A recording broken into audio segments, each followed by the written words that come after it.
And finally, Sky Sports are confirming tonight that Lawson will be replaced by Yuki Tsunoda at Red Bull Racing. Speculation has been rife after Sergio Perez's replacement crashed out of the season-opening Australian Grand Prix and qualified last on the grid twice this past weekend.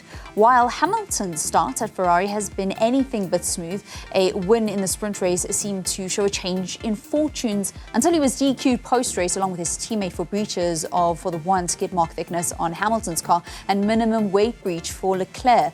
Then with all this drama, we haven't even mentioned the team to beat, McLaren. Lufefe Mayekiso joins us this evening. Good to be chatting to you once again. He is a Formula One analyst.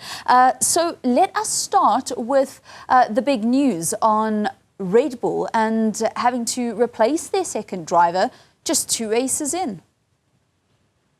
Good evening to you and your viewers, and thank you for having me once more. Well, you know what? To be honest, the breaking news, I heard it from you as you were saying it now. However, it doesn't come as a surprise to me.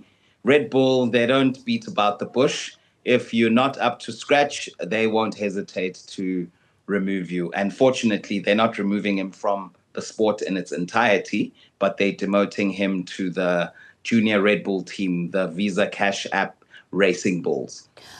Let's speak a little bit about Ferrari. They issued a statement on the DQ of Hamilton as well as Leclerc. They said that there's no intention to gain any advantage. We'll learn from what happened today and make sure that we don't make the same mistakes again. Clearly, it's not the way we wanted to end our Chinese Grand Prix weekend. This is Ferrari, the mighty, great red Ferrari.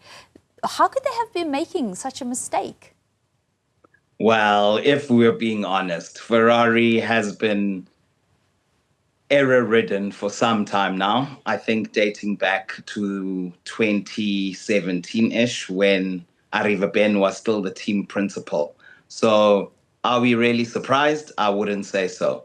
I think one of the reasons that they've signed a driver of Sir Lewis Hamilton's caliber is so that he can help guide them, iron out those gremlins that have been haunting them. Because Ferrari should have been in contention for the drivers and even the constructors in 2024 and in 2022, but it's due to these poor strategy calls and errors that they make in and around the Grand Prix.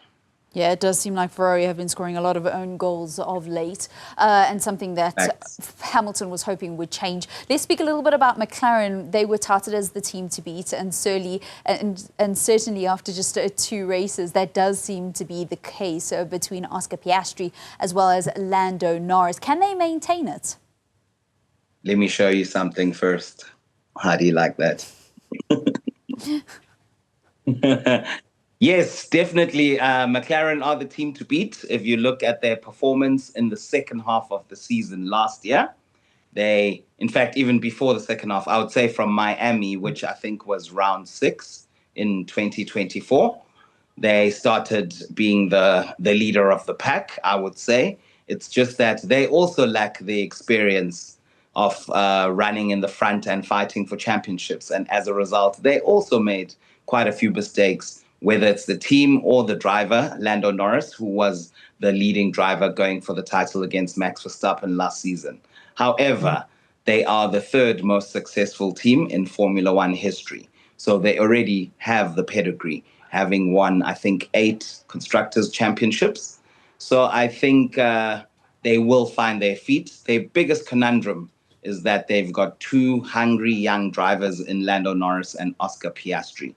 And early indications, and based on what I saw on Drive to Survive, they have Lando Norris as their number 1 driver, who's in his 7th season with the team. However, Oscar Piastri, who's only in his 3rd year with the team, has shown that he is a force to be reckoned with, and he's no number 2 either. Lufefe Mayekiso, a Formula One analyst and unashamedly a McLaren fan. Thank you very much for chatting to us.